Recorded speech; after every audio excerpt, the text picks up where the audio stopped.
Well, good morning, folks, and it is a good morning. Moments ago, standing together with her wife, Sherelle, in the Oval Office, I spoke with Brittney Griner. She's safe. She's on a plane. She's on her way home. After months of being unjustly detained in Russia, held under intolerable circumstances, Brittney will soon be back in the arms of her loved ones, and she should have been there all along. This is a day we've worked toward for a long time. We never stopped pushing for her release. It took painstaking and intense negotiations, and I want to thank all the hard-working public servants across my administration who worked tirelessly to secure her release.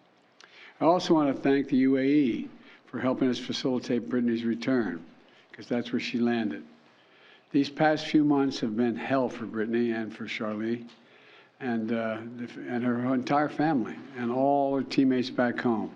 People all across the country have learned about Brittney's story, advocated for her release, stood with her throughout this terrible ordeal.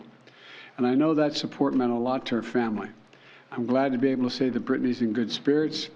She's relieved to finally be heading home.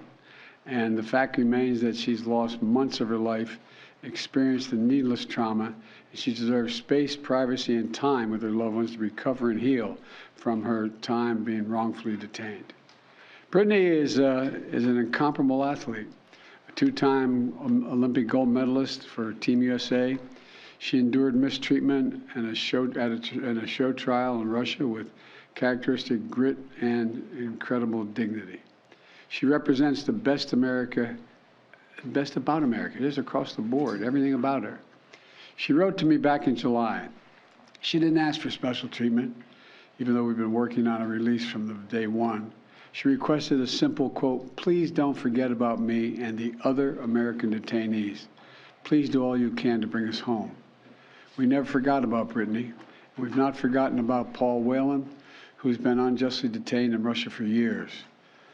This was not a choice of which American to bring home.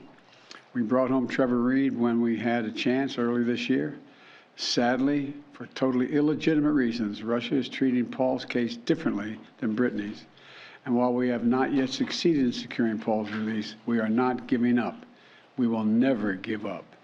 We remain in close touch with Paul's family, the Whelan family, and my thoughts and prayers are with them today. They have to have such mixed emotions today. And we'll keep negotiating in good faith for Paul's release. I guarantee that. I say that to the family. I guarantee you. And I urge Russia to do the same to ensure that Paul's health and humane treatment maintained until we are able to bring him home.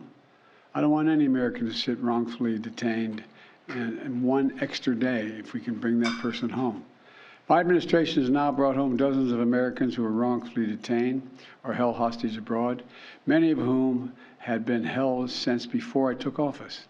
And today, we also remember the other Americans that are being held hostage and wrongfully detained in Russia or anywhere else in the world. Reuniting these Americans with their loved ones remains a priority for my administration, every person in my administration involved in this. We're going to continue to work to bring home every American who continues to endure such an injustice. We also want to prevent any more American families from suffering this pain and separation.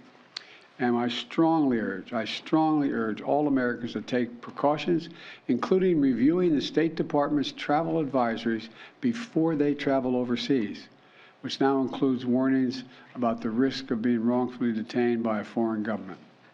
Make no mistake about it, this work is not easy. Negotiations are always difficult.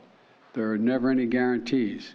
But it's my job as President of the United States to make the hard calls and protect American citizens everywhere in the world, anywhere in the world. And I'm proud that today we have made one more family whole again. So welcome home, Brittney. And now I'd like to invite Sherelle to say a few words to you all. Of course, she's not excited at all about this. Sherelle, it's all yours, kiddo.